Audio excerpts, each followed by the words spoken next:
Hello, everyone, and welcome to Literary Nights with Unsolicited Press. Tonight we have four exciting authors. We have two poets and a fiction writer.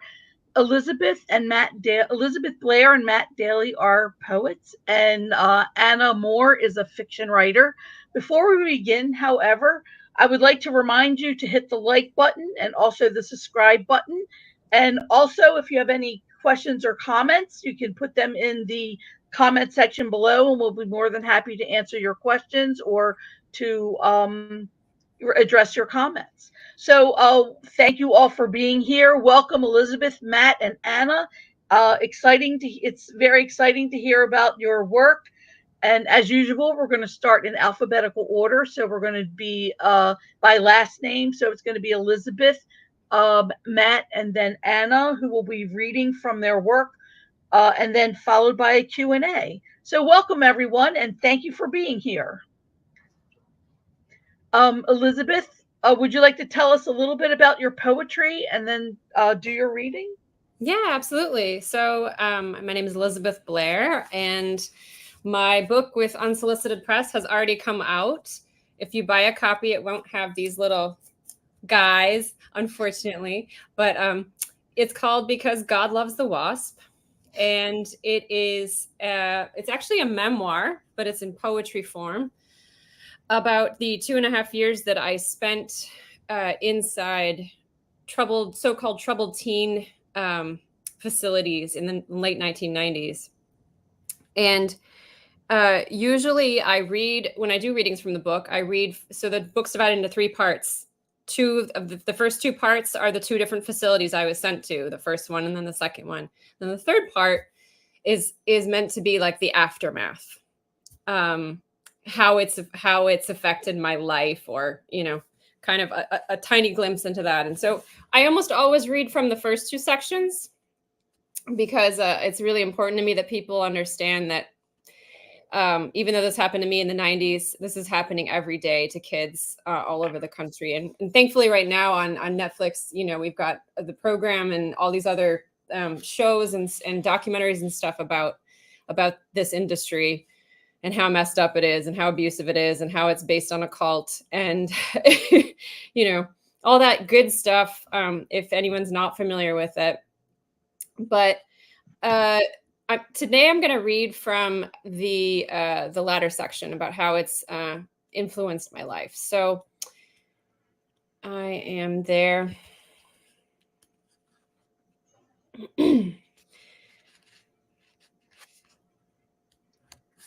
So this is not going to be easy, but this is a poem. It's 2 pages long, and it's a whole bunch of nightmares that I've had. That's one of the biggest ways it's affected my life, is recurring nightmares. So this poem is a document of those. Everything I mention here was a real nightmare I had. In the dream, you're at a mass suicide. You hold a serrated knife over your head. Your life depends on a really good excuse. They won't allow insubordination. Your friends are dragged away and shot. Everyone is getting killed by people who eat their kills. Someone holds a shotgun to your head. You prepare yourself. You're in a kitchen, slicing your arm like bread. A man with a chainsaw cuts pieces of his body off. They fall into a stream at his feet. He looks at you. You try to kill a man, but he won't die. A lion picks you all off one by one. You capture a tarantula and eat its head. A white car goes off a cliff. The passengers, they laugh, then wail. You slit open the car's roof with a butter knife, vomit everywhere, their faces dull like in death. Everyone you've ever known is dead. They're burying themselves in a giant vault, throwing trash and pens and apples at you from their mausoleum shelves. You watch a murder filmed 100 years ago. You could take it to the police, but it'd be pointless. No culprit left to punish. No friends left to weep.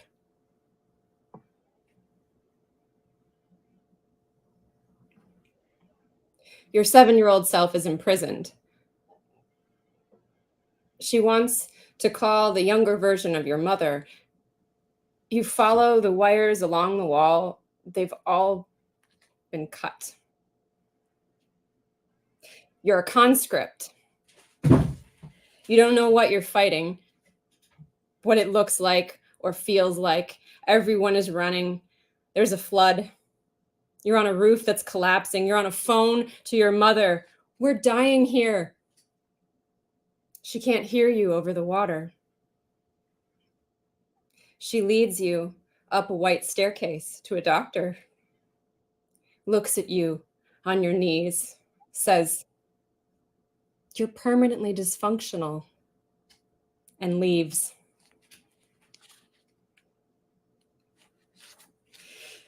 So, yeah, all real dreams.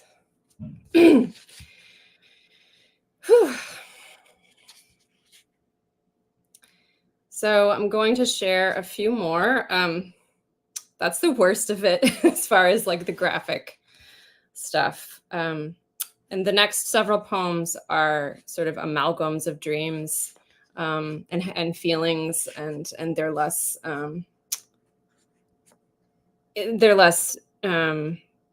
not exactly what happened, but more poetic interpretations of how it felt. Okay. You're stripped, cleaned, and dried. Your excess is removed. You're carried in pieces into an office to be registered. You wait in an alcove to be secured. You're gross, not allowed to floss. You're told you must stay for 2, 4, or all foreseeable years. You've been bad, but it's vague. You're to be punished, and it's proof of your failure that you don't know what for. But this is all, you explain, a mistake, a misunderstanding between adults. But it is not. You are stored away and locked.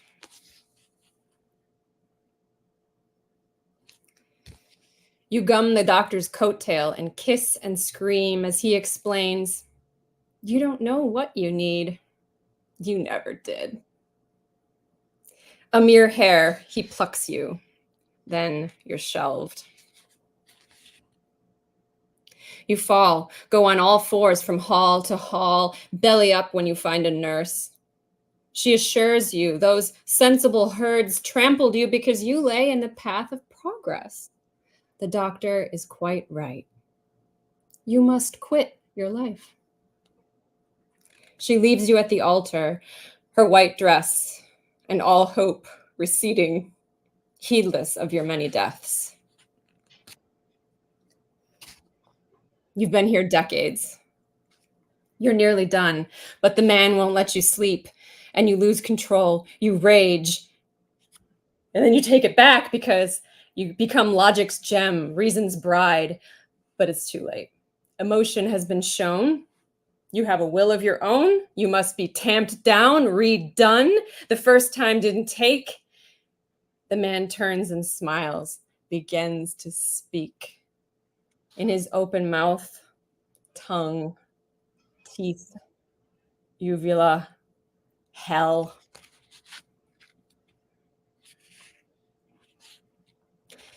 In the dream, you're leaving. You sit with the man in a final meeting. Your plan? When you get off his land, you will spit. You'll aim for his feet. But you could never. You'll make sure it hits the ground instead. You wake before you can dare.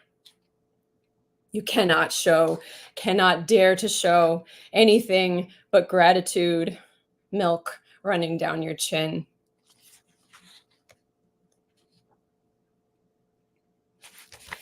And then at the very beginning of this section, the introduction to it, I'm going to read that. I showed the devil my scars, and at first he wasn't impressed. He said, "Show me your arms again." I released the hounds from my sleeves, exposed the hills and water features. The devil said, "I'll buy that." I told him he couldn't afford it. He said, "I know the price. You want peaceful sleep, and I'll give it to you. Just give me your arms." "No," I said slowly so he could understand. "I don't want your sleep. I want to have what you want and never give it to you again."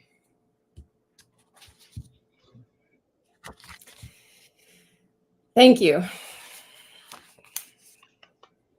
Thank you so much for that powerful and poignant reading. That was wonderful. Yes. Thank you. When we get to the Q&A, we'll have much to discuss. Hello, Matt, and another poet we have with us whose book is coming out in September. Can you tell us a little bit about your book, the title, and looking forward to hearing your reading from it? Yeah, sure. Thanks. I just want to say thanks for organizing the reading and for Unsolicited Press. I love the community of writers that happens around the press. Really feels marvelous. And always sort of that idea of like the lone writer feels like out of place to me after my experience in the unsolicited community. So I'm grateful for this. The new books, I have a previous book called Between Here and Home, published by Unsolicited in 2019, book of poems. And then the new book is called The Invisible World. That'll be out September 24th.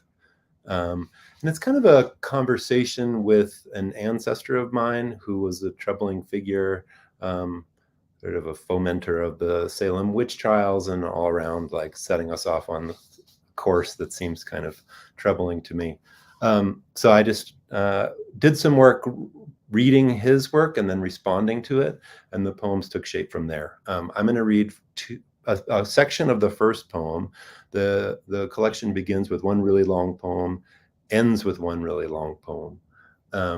And then in the middle, there are individual poems that focus on particular animals. I live in a fairly wild place, and I was surprised when writing this work about responding to this kind of puritanical ancestor that the poems became all about land and the inhabitants of wild places that I've spent a lot of time around. So I'm just going to read the first couple of pages of the first long poem, and then one other in the middle, because I was talking to someone last night that I ran into who's actually figures in the poem, kind of invisibly. So. The opening poem's titled, The Wonder is Land. I have never nearly died in a storm. Of course, my ancestor, there have been blizzards, even one summer whiteout into which I disappeared, but then time keeps merely passing until I warm back up. Sometimes I think terrible things are just waiting to pour down on me, and other times I imagine the worst for the people I love and then myself long suffering. It's terrible, but I do not stop. Like every sky, I am not without others, and like air so cold, it is almost not atmosphere. I am always in the sky, just here above me. Before you begin, my ancestor, build yourself a barricade, dimensioned in diameters for stockade or for pyre. You cannot choose your blood, but you can select your fury. You are the father who works in secret inside me. What is inside your code is still in my makeup, the fury and the self-righteousness of flames. I have no claw hammer or pry bar, but the tight set tools you've offered me to begin the tearing down. I have no lieutenant governor to justify my observance of the rules. the rule or its exception. The spirits I see around me and feel inside my lungs are, I think, the same spirits you were eager to docket for a trial. My sun emerges watery from winter clouds as just a sphere of light for what grows from its own cells. What I worship never had a name or a place in your endeavors. You can't imagine I've seen what I've seen.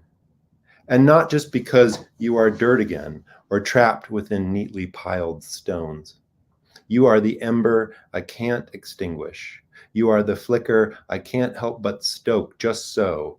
The source of a river I have been to many times can snuff out the ether you breathed, the mark you made, that no roots in my flesh ever wanted to draw into the warp of their fibers or the ink and lead marks of their unlimited as the living world skin. My ancestor. When you wet your lead blade to furrow where forests used to be.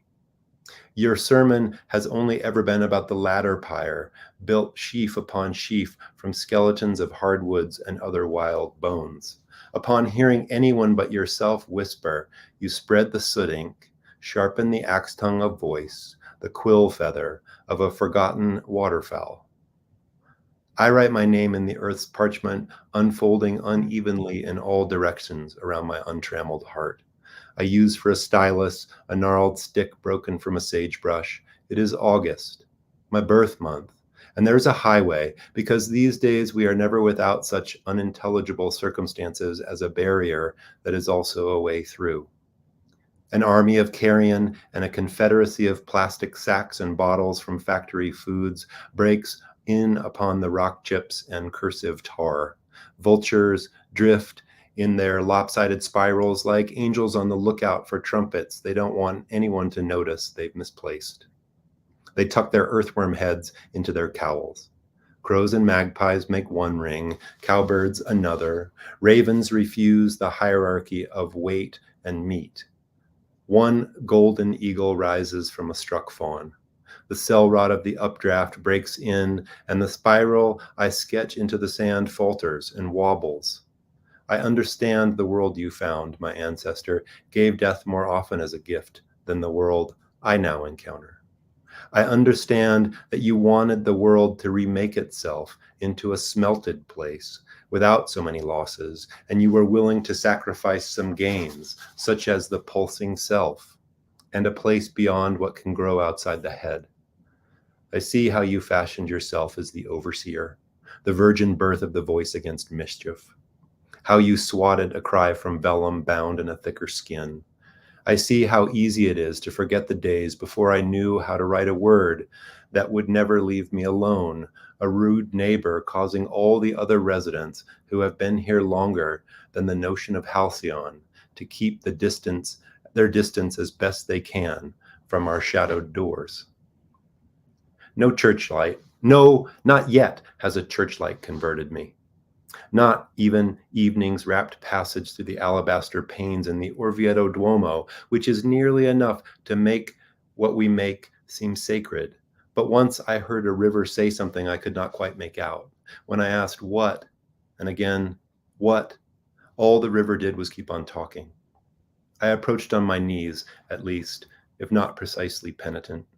The passage from glacier to surf mist had finned the bedrock limestone into leaves and hold one fin for midday to pass through and through the skin of the water and the flesh of the water and through whatever in me passes for spirit until the light and the soft green wavering below everything wavered.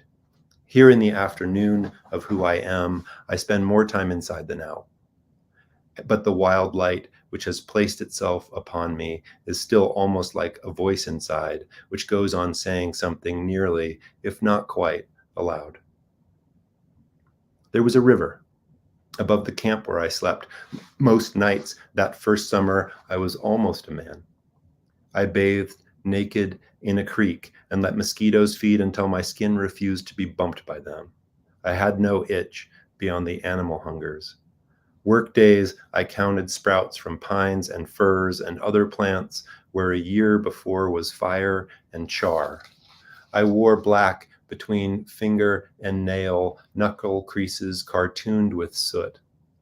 But none of this is about the ridge where I hiked and where I went, where I wanted, or the Douglas fir that towered there, or how the hand of many fires had held the trunk by the waist and leaned in to kiss a scar, scar after scar. And still the tree towered above me, and the ridge, and the lichened limestone, and the biting flies driven past by the ridge wind. I slid my hands into the smooth wood folds surrounded by the thickness of cork-like bark and felt how smooth we were left after the spark of rock on rock or lightning reaching down. I felt it in my polished self, the woody wildness that in these intervening years has never lost its grain, nor has it ever gnarled.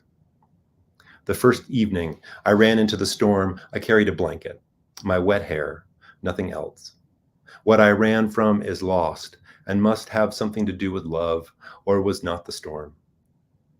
It was evening, and the sky was like the sea beyond the surf, like the space inside my mouth, full of winged things and bits of plants that seemed like wings, pushed around in the wind. I ran to the fence line and sat at the border between the comfortable sadness and the open field. I did not know your prayers, my ancestor, and did not care to say one.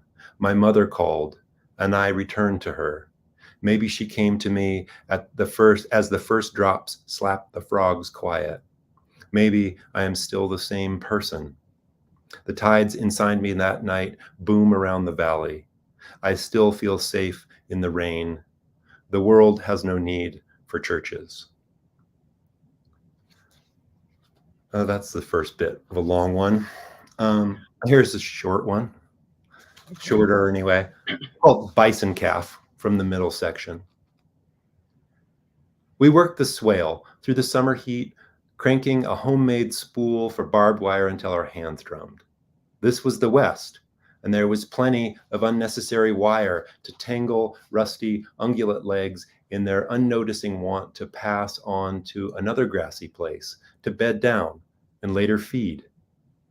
I drank little water in the hours as the hours cold and the drumming inside my head grew into echoes of dry thunder. I ate from stacks I'd stuffed into my backpack, the line of posts hosted songbirds. Where the cattle used to range before feedlots and blame changed another bad luck economy, post and wire, then posts and a spool, then songbirds, then on our way back to the truck, a band of bison calves and a few unfettered mothers dipped their heavy heads to graze. In a day, we'd unmade a landscape, a term that was, you reminded me the other day, not itself inhabiting our domestic interiors before painters invented the word as they easeled their way outdoors. In a day, a landscape turned its woolly back on art and became what it always was, what I've always wanted and wanted to make, wild in its appearance and wild still in what does not appear. I composed myself leaning on a top-rotten post. Calves, wind, contrails. Thanks. Thank you so much for your reading. Looking forward to discussing it in the Q&A part. Now, welcome our fiction writer, Anna Moore. Anna Moore's book comes out in September. Can you tell us a little bit about this book and let's hear your reading. Sure. Thanks for showing up, everybody, and thanks, Rosalia, and thanks, Unsolicited Press. And I loved hearing your work. I'm really happy to be reading with both of you, Matt and Elizabeth. So my novel is called Don't Pity the Desperate, and it is about teenage pain and loss in the 1980s. So there's already been volumes written about this, but I thought I would add to the fray. And so I'll just get started. And Elizabeth, there's a coincidence between our writing, which was when you said it was about being in institutions, I was like, oh my God. So it doesn't get too heavy into it in the first part, but that's where the book takes place. So I also have a cold, so if I sound breathless, please just roll with it. Okay. Chapter 1 of Don't Pity the Desperate, Meaningful Things. Myra would tell the community about the cat. It was the first thing she remembered anyway, a black blob moving across the gravel road. She saw it in a blink, and then it was under the Nova's wheel. You can go faster than that, Chad had kept saying, his voice low and lovely from the back seat. He'd said he was too tired from baseball practice to sit up front with her. She knew she shouldn't accept this, but did anyway, and felt herself relinquishing something, giving up and in. She could see in the rear view his soft chin, his brown curls. She wanted to touch his face, run her fingers along the sides of his nose, across his cheekbones. She was finally alone with him, with Chad Levine, with nobody else. She popped open the can of Budweiser he handed her and put it between her legs and pushed the clutch in and shifted the Nova to third and zoomed up the tiny hill at 40 miles per hour, dust swirling up from the gravel. Right on, Myra, Chad called. Myra smiled and flipped her hair back, then saw the cat and felt a bump. Oh my God, she said. Was that a cat? Oh well, Chad said. What if it's still alive? Myra shifted into reverse. What are you doing? Chad asked, going back. I mean with that. He pointed to the gear shift, a lever on the steering column. This is a really old Nova from the 1970s. You shift on the steering column. No way. Yep, 3 on the tree. Chad laughed. She had made him laugh, and opened another Budweiser. After Myra had picked him up from baseball practice, he asked her to stop at the AM/PM on Highway 6 so he could buy beer. He knew the checker, he said. Myra watched him walk inside and left the engine running because if she turned it off, it might not start again, and this was embarrassing and stupid, and Myra would do nothing to interfere with the progression of this night. You killed it, don't worry, he said. Don't go back. What if it's crying by the side of the road? Did you feel that bump? It's dead. He leaned back in the muck of her father's junk in the back seat. I'm going back. What are you going to do if it's almost dead? Kill it? I don't know. The Nova's engine rumbled. It runs, her father said. That's all a car needs to do. You'd think Myra might be embarrassed by such a car, but everyone thought it was funny. It made them all recognize her, know who she was. There's more beer at my house. Let's go. She had been dreaming about Chad for weeks, the new boy who had moved to Iowa City from Solon and become her partner in advanced biology and a figure of worship in 2 of her other classes. Chad eased her ache for Mark, who since dumping her for being psycho, no longer went to her locker between classes or called her every night or ever. When she did see him, Myra stared while he pretended she was not there, that they had never dated, that she had never been his escort during the homecoming king and queen nomination ceremony, that he had never told her he loved her in the front seat of his Trans Am, the night soft all around them while they listened to Journeys faithfully, that he had never come while they dry humped on his basement sofa, that he had never brought her a rose. But now Myra ached for Chad, his body and his eyes, but mostly for his hands touching her face, her breasts, her hips, her back, herself, and her desires that were all so overwhelming and limitless that Myra was left ashamed. We could go to One Tree and drink some beer, he said. It's over the hill. Myra made sure Chad wasn't watching and twirled a few strands of hair from her scalp at the base of her neck, then yanked. She brushed the ends against her collarbone, a whisper on her skin. She shifted to drive. They hadn't even made out at One Tree, a raised concrete slab set back from the road beneath a giant weeping willow that hung low to the ground. The slab was cool through Myra's jeans, cows mooed in the distance. Silhouettes of houses or barns or whatever other buildings were out here dotted the horizon, which she could see in the lights from Iowa City. It's so quiet, Myra had said. Those trees in the distance, were they maple trees? Weren't there a lot of maple trees out in the country?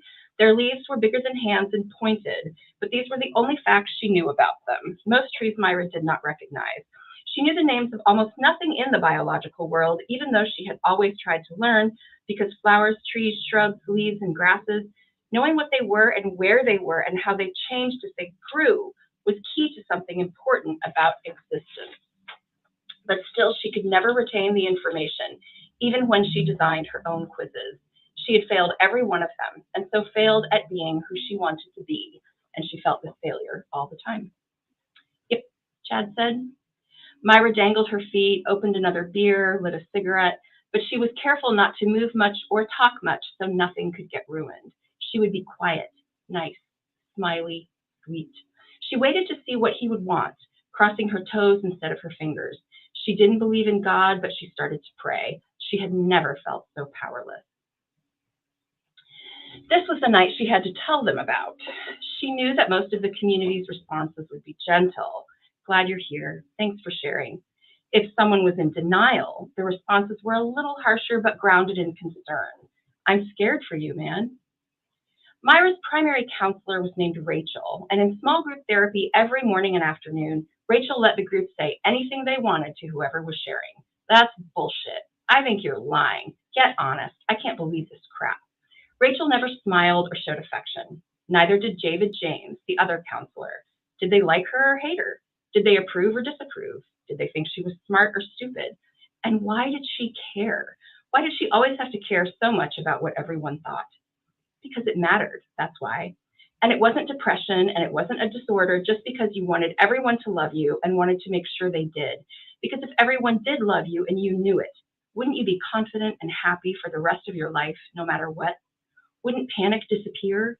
Wouldn't Myra be able to say what she wanted and learn what was important and understand everything? Wouldn't she be brave enough to be herself? Why they didn't make out at One Tree, Myra had no idea. She was waiting for him to lean over, to kiss her softly and open his mouth like Frisco Jones did with Felicia on General Hospital, the way all those fairy tale forces of men pulled women close in fits of passion. Maybe Chad Levine would lean over and kiss her, feel for the snap of her jeans, reach under her pink Izod shirt. But this didn't happen. They drank. She thought for a moment of her heart, which the doctor said might stop beating if she drank alcohol, because Myra was on Ellaville. Oh well. So when is your next game? Asked Myra. Friday. He didn't look at her, sipped his beer. Myra listened to all the moos and tried to guess where the cows were. They left and drove to Chad's house. The doors were unlocked. His mom was out of town, he said. It was dark inside except for a light over the electric stove that illuminated a pot full of hardened ramen noodles, dried spills and crumbs on the counter, dishes layered in the sink, brown paneling on the walls. Chad opened the refrigerator and gave Myra a beer and gave himself one and then went to take a shower. Myra stood in the kitchen, buzzing hard. She drank the whole beer and then another one, afraid to move because where should she go? He had given her a beer, so he wasn't expecting her to leave. Where should she put the empty can? She walked into the living room, moonlight shining in, and sat in the dark on a couch, listening for the shower to go off in the bathroom. She saw a television in one corner, dirty glasses on a coffee table, a desk with an electric typewriter, paper trash piled around. Should she turn on a light? From behind her ears, she pulled out some hair and circled the strands around her beer can until they were wet. Crickets chirped outside. The shower stopped. Myra's heart pounded like drumbeats, her super buzz turning to drunkenness, her vagina swelling. Thinking about him made her wet. She was a virgin, and at that moment, she did not care about saving herself for that special night, that crystalline moment in time where apparently so much was lost. She tried to keep from panting. She waited. She heard Chad leave the bathroom, heard him moving around. Then nothing. Was he coming back? She finished her beer and walked into the hallway where the door to his room was open and he lay in his bed with his eyes closed. The bathroom light was on, shining through the open door, and Myra saw that Chad's sheets were printed with baseball gloves and balls and bats, like a bed set for a toddler. Myra smelled soap and saw that his hair was damp against his pillow. Myra couldn't tell if he was asleep or awake, but she knelt down by his bed, terrified, eager like a child. She could not stop herself. Chad, she whispered, her head closer to his than it had ever been. She put her hand on his bare shoulder. His skin was warm. He opened his eyes, gazed at her, and pulled her in, kissed her, opened his mouth. His kisses were amazing, soft and strong, deep into her mouth, and she hoped she was following along well, that she was doing everything right, that he would like her breasts, and he seemed to. He squeezed and rubbed, and she took off her shirt, and then he was kissing her again. Chad Levine was kissing her, and then he unsnapped her pants and pulled them down fast and climbed onto her. And when he put his penis in, it hurt a little, but not that much, because she was so wet. Now he would know everything. He would know how much she wanted him and how he could ask her to do anything, anytime, anywhere. Now he knew all of that, because the fluid that she had never known what to do with was staining his sheets, exposing it all. And she wished he did not know, because as he thrust, she knew that he did not love her, that he would have fallen asleep and forgotten about her out there in the dark if she had not come in, that he had never looked at or spoken to her with any interest, really, at all, that he was as indifferent to Myra as he was to the dirty dishes he was probably supposed to wash before his mom came back. He got up and left Myra sopping in his bed and lay down on the living room couch and fell immediately asleep. Myra felt a stone of truth heavy in her gut, deep in her anatomy, somewhere in her body. Her intestines, maybe? Weren't they actually hundreds of feet long? Myra sat up, felt something lurch, and vomited hard, splattering the baseball sheets and the carpet.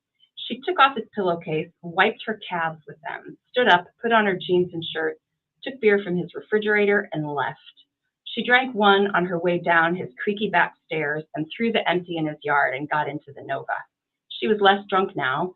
She felt a little sick and lightheaded, but totally in control. She would go back and find that poor cat and take it home. Dead, alive, injured, she would take care of it.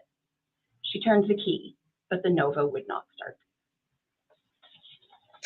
Wow. Wow. Thank you all for your wonderful readings. So I want to point out some similarities in the poets, and that is, and even in the fiction pieces, and that is the connection with nature. There's a lot of elementals and earthy and naturey kind of things in the in the poems. So I'll ask all of you, and we could, whoever wants to go first can start. And how did that happen? Was it a conscious decision to use those kinds of metaphors? Um, and when I say natural, I don't mean just a natural earth, but also, physical things. So who would like to start? Matt, would you like to go first? You had many wild things in your poems. There are a few in that collection. Yeah. I was surprised by that. I mean, I live in Wyoming, so it's there are more pronghorn antelope than there are human beings in the state of Wyoming. So we're around animals a lot, and wild places.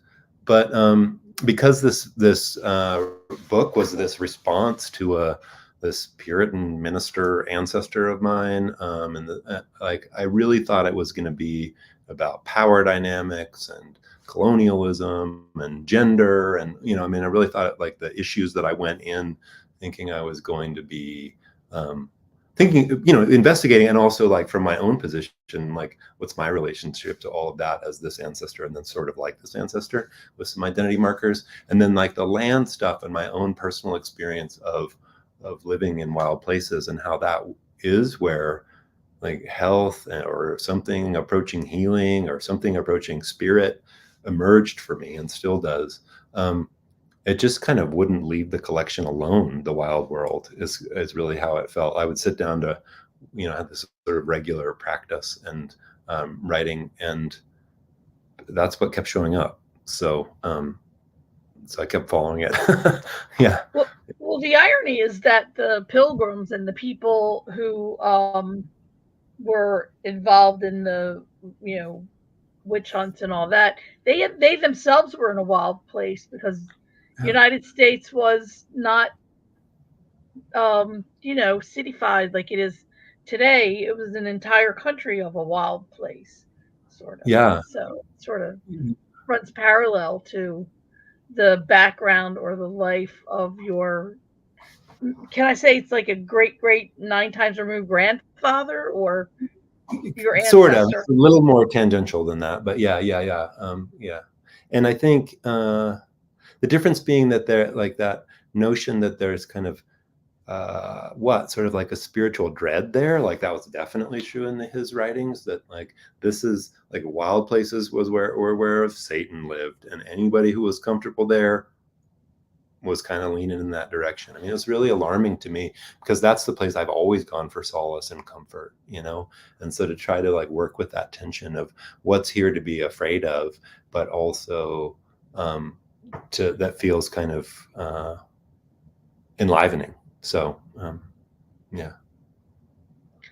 And Elizabeth, do you want to talk about the wild places in your poetry, even if it's in the imagination? That was a lot of wild places there, as people, as your voice, the persona narrator, struggle to make sense. You know, her wild places were interior.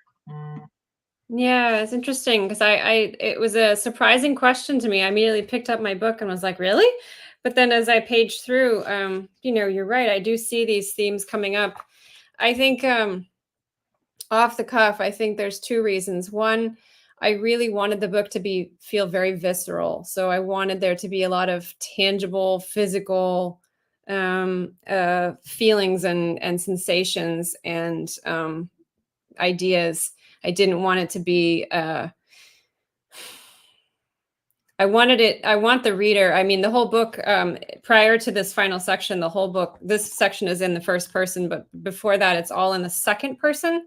So I'm kind of talking right at the reader, like you are in this situation, you are here. So I think the whole book, I wanted to bring the reader sort of willingly or not into the scene, rather than let them stay safely outside just looking at it like it's a picture.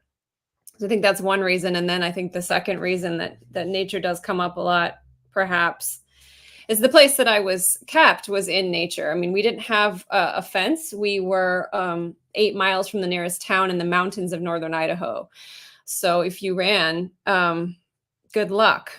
Some people made it, some didn't. They would get caught. They would send bounty hunters after us and stuff. But there was definitely like this very strange facet of the experience, was that it was all very beautiful. I've got poems about that the parents, on the rare occasions that the parents came to visit the campus, like there was just so much like, oh, look at the view, oh, look at the beautiful mountains, look at the beautiful forest, look at which went a long way in the brochures and in the videos to making it look like this wonderful healing place for kids. So I think that's why nature does enter in those two reasons. Very, very poignant poetry. And both Matt and Elizabeth, both of your poetry is sort of memoir, or it's nonfiction based rather than fiction based. You're both talking about your own experiences with other people and in nature. Anna, the cat. What happened with that cat? And talk about the wild places of young lust, I could say. So Poor Myra, she's so screwed. I think, literally. yeah. Oh, right. Yes, actually, what an appropriate pun. So I think for me, I just, part of Myra's character is like not knowing things and then not really doing anything to know those things, and then criticizing herself for not knowing anything. It's anyway, it's very complicated. Excuse me. And I almost feel like nature in there is not, it's just there to build Myra's character, who she is. It's not, I mean, everything that she sees and stuff, she just kind of, she's sort of obsessed with how she just doesn't measure up. And so I feel like nature is just one of the tools that I used as a writer or something to show that. God, that sounds so bleak. Anyway, buy my book anyway. Yeah. But That's a pretty compelling opening with the cat. I mean, we awesome. yeah. So was it a cat or a possum, or you don't know? It was a cat. It was a Oh, cat. it It was was a supposed to be cat. a cat. Yeah, I think. Yeah. So does the cat play a larger role, or in the whole thing, or is just that was, or the cat was just something that reveals the character of Myra of being sort of passive or Yeah. not knowing herself? Yeah. We never see the cat again. So it's just to show Myra's passivity, I guess. But Yeah. I think, but I think it also shows. I mean, I feel like there's a transformation. By the time she vomits and she sits up and she leaves the vomit there, she's not caring about what people think at that moment. She's like, Yeah, true. Yeah. "F this," and then I'm going to go do what I think is right. I'm going to go do what I care about, and make the amends I think I should make. Find this cat, come hell or high water. I mean, I feel like that's like her passivity. If it's there, it's put in juxtaposition to this like claiming of her voice and of her point of view. That's such a beautiful turn right there. It's a very, very strong turn. It's a wonderful device for doing that. Thank you. Yeah, thanks. I think that's totally accurate. Yeah. Yeah. Well, she steps into her power a little. A little. It's Yeah, a little. temporary. As it always is when you're, as a teenager and you don't know the world or yourself. What teenager Yeah. knows him or herself at that point? So let's talk about the writing process. How do you approach the work? Do you have a disciplined time where you write every day? Do you like some people I know are members of the 5 o'clock club? They wake up at 5 o'clock and write for an hour before the day begins. Others kind of like they don't have to work, or they're working like maybe as professors or teachers. Or so let's talk a little bit about the writing process. How do you approach the work? And anybody can begin.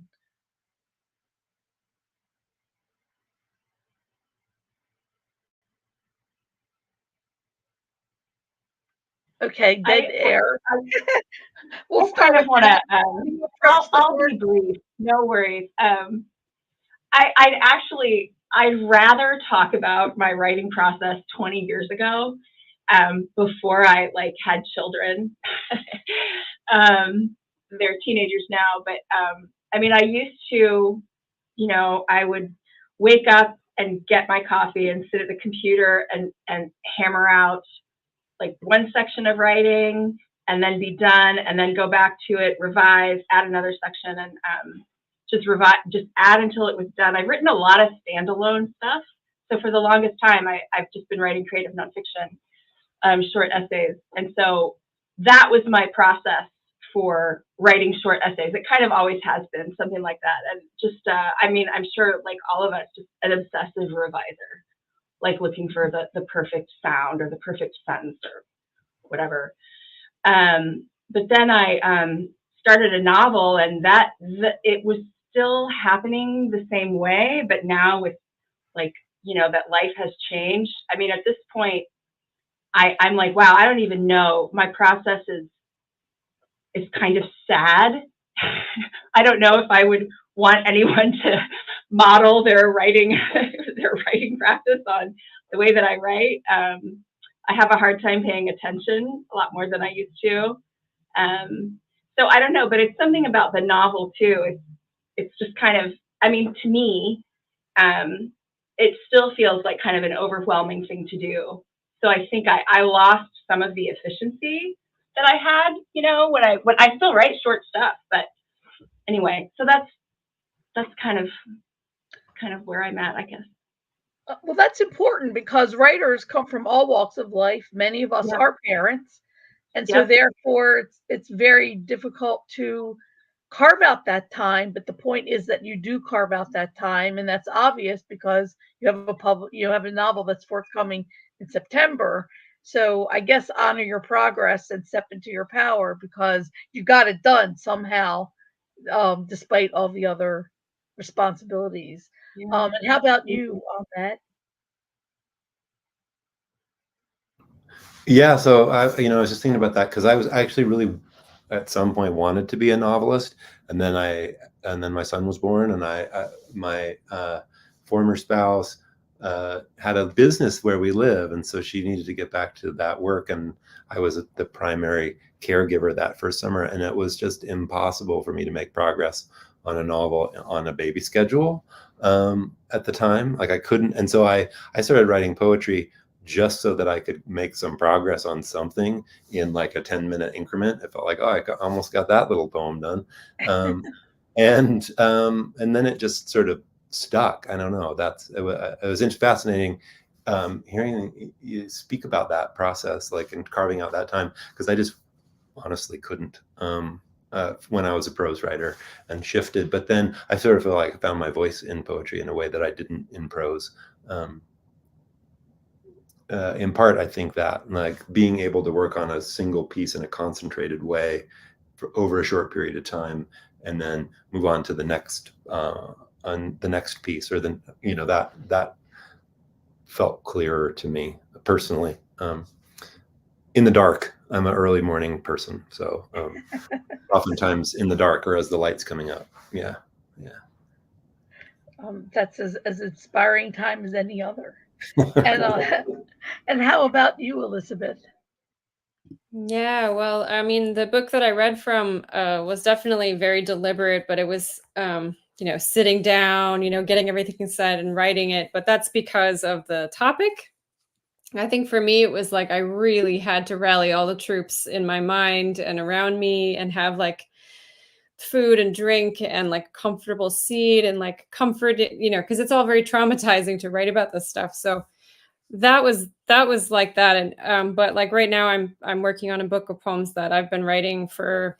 I haven't really been writing. I mean, I'm putting together a book of poems that have been written, first drafts, on my phone, standing in line, sitting on an airport floor, in the last moments before I fall asleep. All those like stolen moments, Mm. I've thrown them into a manuscript, and now I'm like working on them and like revising them, doing that intensive revision process. So none of those were sort of deliberate. They were all like sitting on the subway, those moments that would otherwise go wasted, I guess, or be given over to thought and contemplation. Yeah, I love that.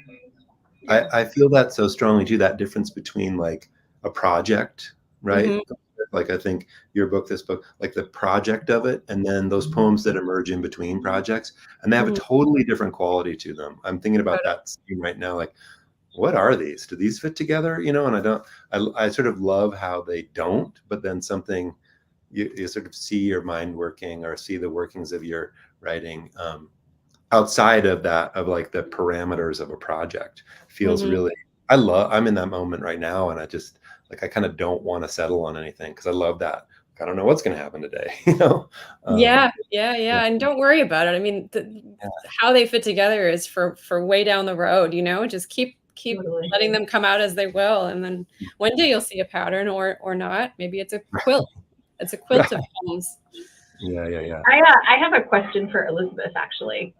So when you were reading, a lot of what you read was in the second person. Oh, was it? And Even that section, huh? That's funny. wasn't it? Am I insane? I'm not insane, right? I don't think you're insane. No, the whole book is in second. No, you're right. Okay. No, I did switch back into it. You're right. Okay. Even that section is. Huh. Okay.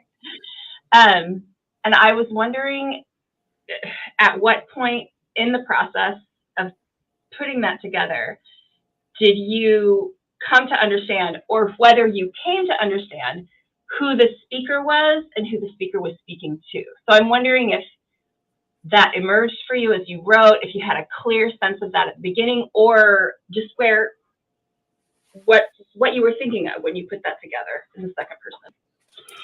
So, I would say like my very, very, very first draft, when I thought to myself, okay, maybe it's time to write poetry about an actual serious topic, rather than all this abstract, weird stuff that I've been writing for years. And I made that decision to write about this traumatizing period of my life.